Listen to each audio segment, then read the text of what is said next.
Hey, better movies una too much. Oh yes, una too much. Ekweku amagba, make una shine una eyes because now what happened to Keke now ka for the take lesson. Shine your eyes. Nde wayo rice don't everywhere oh my people. Nde wayo rice.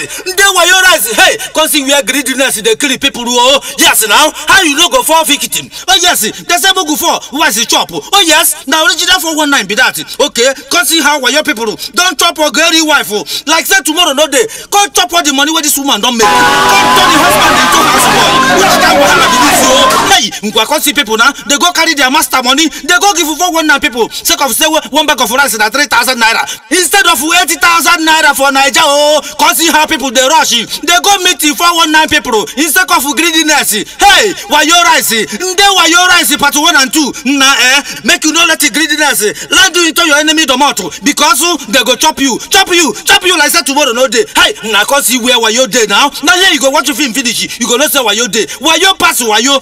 My people forward to match to Better Movies Industries Limited. G2 857 New Electronics Market on the Anambra State.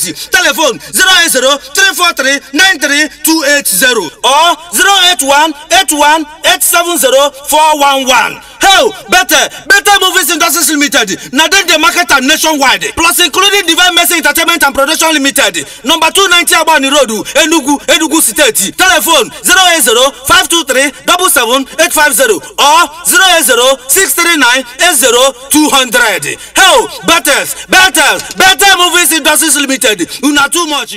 Now Francis Mode they produce them. Emeka wants to come direct them.